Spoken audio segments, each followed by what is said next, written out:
Hello hello, hello madam ನಮಸ್ತೆ. ಏನು ಹೆಸರು, ಎಲ್ಲಿಂದ ಕರೆ ಮಾಡ್ತಿದ್ದೀರಾ? ಮೈಸೂರಿಂದ ಮಾಡ್ತಾ ಇದೀವಿ ಮೇಡಮ್. ಮಗನ ಬಗ್ಗೆ ಕೇಳಬೇಕಿತ್ತು. ಓಕೆ, ಡೇಟ್ ಆಫ್ ಬರ್ತ್ ಹೇಳಿ ಅವ್ರದ್ದು. 26/7/1999, ಓಕೆ. ಸಂಜೆ 7:10, ಹಾಂ. ಚನ್ನಪಟ್ಟಣ. ಹುಟ್ಟಿದೂರು ಚನ್ನಪಟ್ಟಣ. ಬೆಳಗ್ಗೆನಾ? ಸಂಜೆ ಸಂಜೆ.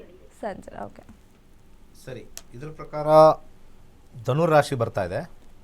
ಹೌದು ಗುರು. ಧನುರಾಶಿ ಪೂರ್ವಾಷಾಢ ನಕ್ಷತ್ರ. ಹೌದು ಗುರುಜಿ. ಸದ್ಯಕ್ಕೆ ಚಂದ್ರದಶೆ 2029ವರೆಗೂ ಇದೆ. ಚಂದ್ರನ ಕಾಂಬಿನೇಷನಲ್ಲಿ ಚೆನ್ನಾಗಿದೆ, ಆ್ಯಕ್ಚುಲಿ ಕಾಂಬಿನೇಷನ್ ಚೆನ್ನಾಗಿದೆ. ಬಟ್ ಆದರೆ ಕರೆಕ್ಟಾಗಿರ್ತಕ್ಕಂಥ ಕರಿಯರ್ ಫೋಕಸ್ಸು, ಶೀಘ್ರ ಮದುವೆ ಎರಡೂ ಮಾಡ್ಕೋಬೇಕು. ಇಲ್ಲ ಅಂದರೆ 9 ಲಾಸ್ಟಲ್ಲಿ ಇರತಕ್ಕಂಥದ್ದು ಇದು ಮಾಡಬೇಕು, ಅದು ಮಾಡಬೇಕು, ಇದು ಮಾಡಬೇಕು, ಕನ್ಫ್ಯೂಷನ್ ಕೊಡುತ್ತೆ. ಹೇಳಿ. ಅದಂತೂ ತುಂಬಾ ಕನ್ಫ್ಯೂಸ್. ಸ್ಟಾಕ್ ಮಾರ್ಕೆಟ್ ಅಂತ ಹೋಗಿ ಹೋಗಿ ಬೇರೆಯವ್ರು ನಂಬಿ ಮೋಸ ಹೋಗ್ತಾ ಇದ್ದಾನೆ. ನಾನು ಆಲ್ರೆಡಿ ಅದನ್ನೇ ಹೇಳಿದ್ದು, ನೀವು ಹೇಳೋಕ್ಕಿಂತ ಮುಂಚೆ. ಅದೇ ಗುರುಜಿ, ನೀವು ಹೇಳಿದ್ದು 100% ಕರೆಕ್ಟ್. ಈ 9 ಬಂದಾಗ ಅವ್ರಿಗೆ ಒಂದು ಕಡೆ ಇರಲ್ಲ. ಬಿಸ್ನೆಸ್ ಮಾಡಿಬಿಡ್ತೀನಿ ಅಂತಾರೆ, ಹೋಟ್ಲ್ ಓಪನ್ ಮಾಡ್ತೀನಿ ಅಂತಾರೆ. ಸ್ಟಾಕ್ ಮಾರ್ಕೆಟಲ್ಲಿ ಹೌದು. ಆ್ಯಕ್ಚುಲಿ ವರ್ಡ್ ಯೂಸ್ ಮಾಡಬಾರ್ದು. ತಿರುಕನ ಕನಸು ಕಾಣ್ತಾ ಇದ್ದಾರೆ. ಅವ್ರಿಗೆ ಹೇಳಿ ಸ್ವಲ್ಪ. ಇಲ್ಲ ಗುರುಜಿ, ಹೋಟ್ಲ್ ಓಪನ್ ಮಾಡ್ತೀನಿ ಅಂದ, ಬಟ್ಟೆ ಅಂಗಡಿಯಿಂದ. ಇವಾಗ ಯಾರೋ ಒಬ್ರು ಮೆಡಿಕಲ್ ಶಾಪ್ ಹೇಳ್ತಾ ಇದಾರೆ. ಇದ್ ಮಾಡ್ತಾ ಬಿಟ್ಬಿಡ್ತಾ ಇದಾರೆ. 7ನೇದು ಯಾವಾಗಲೂ ಕೂಡ ಬಿಸ್ನೆಸ್ ಮೈಂಡ್ ಬರುತ್ತೆ. 9ನೇದು 10ನೇ ಮನೆಗೆ ವ್ಯಯಭಾವ. ಅದು ಯಾವಾಗಲೂ ಕೂಡ ಒಂದು ಸ್ವಲ್ಪ ಡೇಂಜರ್. ಅದು ಯಾರ ಹತ್ರ ಆದರೂ ಕೆಲಸಕ್ಕೆ ಹೋದರೆ ಚೆನ್ನಾಗೇ ಇರ್ತಾರೆ. ಈ ಚಂದ್ರದಶ 29 ಮುಗಿದ ಮೇಲೆ ಮತ್ತೆ ಮಂಗಳ ಬರ್ತಾನೆ.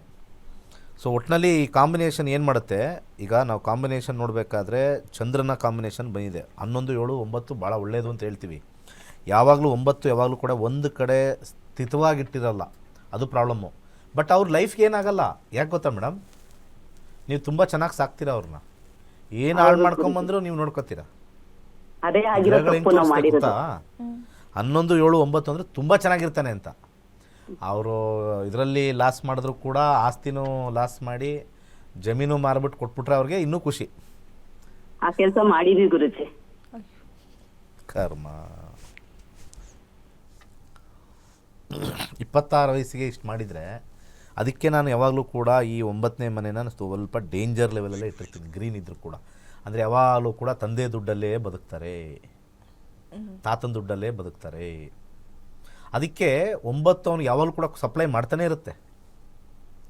ಅವನಿಗೆ ಟೈಮ್ಗೆ ಇಡ್ಲಿ, ವಡೆ, ದೋಸೆ, ಗಿಂಡಿ ಚೆನ್ನಾಗಿರ್ತಾರೆ. ಹಾಳು ಮಾಡ್ತಾ ಇರ್ತಾರೆ, ಚೆನ್ನಾಗಿರ್ತಾರೆ. ಸ್ವಲ್ಪ ಅವ್ರನ್ನ ಚೇಂಜ್ ಆಗಬೇಕು ಅಂದರೆ ಊರು ಬಿಟ್ಟು ಆಚೆ ಹಾಕಿ ಉದ್ಧಾರ ಆಗ್ತಾರೆ. ಕೇಳಿಸ್ತಾ ಮೇಡಮ್? ಹಾಂ, ಲೈನ್ ಕಟ್ ಆಗಿದೆ.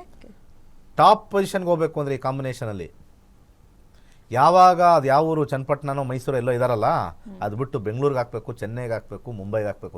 ಹೋಗಲ್ಲಿ ಒಂದು ರೂಮಲ್ಲಿ ಹಾಕ್ತೀನಿ, ಅಲ್ಲಿ ಬೇಕಾದ್ರೆ ದುಡ್ಡು ಕೊಡ್ತೀನಿ, ಬಿಸ್ನೆಸ್ ಮಾಡ್ಕೊ, ಏನಾರು ಮಾಡ್ಕೊ. ಯಾವಾಗ ಬದಲಾವಣೆ ಆಗುತ್ತೋ ಕೋಟ್ಯಾಧೀಶ್ವರ ಆಗಿಬಿಡ್ತಾರೆ. Change of place. 9th house shows change of place. ಈ ಸೀಕ್ರೆಟ್ನ ಕಲಿಯೋಕ್ಕೆ 7,000 ರೂಪಾಯಿ ಕೊಡ್ರಿ ಮಹಾಜನಗಳೇ. ಈ ಸೀಕ್ರೆಟ್ನ ಕಲಿಬೇಕಾ ನೀವು? ಯಾವ್ಯಾವುದೋ ಸಂಖ್ಯಾಶಾಸ್ತ್ರ ಅಂತೆ, ಇನ್ನೊಂದಂತೆ, ಅನ್ನೊಂದು ಏನಿಲ್ಲ. ನೀವೇನು ನಾನು ಹಾಕೊಂಡಿದ್ದೀನಪ್ಪ ಉಂಗುರ ಗಿಂಗ್ರ ಎಲ್ಲ, ಇದರಿಂದ ಏನಾಗಲ್ಲ. ನನ್ನ ಟೈಮ್ ಚೆನ್ನಾಗಿರಬೇಕು. ಉಂಗುರುಗಳು, ಬ್ರೇಸ್ಲೆಟ್ಗಳು ಹಾಕ್ಕೊಂಡ್ರೆ ಎನ್ಹ್ಯಾನ್ಸ್ ಆಗುತ್ತೆ. ಟೈಮೇ ಚೆನ್ನಾಗಿಲ್ಲ ಅಂದಾಗ ಉಂಗುರುಗಳೆಲ್ಲ ಹಾಕೊಂಬಿಟ್ಟು, ಬ್ರೇಸ್ಲೆಟ್ಟು, ಸರ ಎಲ್ಲ ಹಾಕೊಂಬಿಟ್ಟು ವರ್ಕ್ ಆಗಲ್ಲ. ಟೈಮೂ ಚೆನ್ನಾಗಿರಬೇಕು, ಅದು ಹಾಕೋಬೇಕು, ಅವಾಗ ವರ್ಕ್ ಆಗುತ್ತೆ.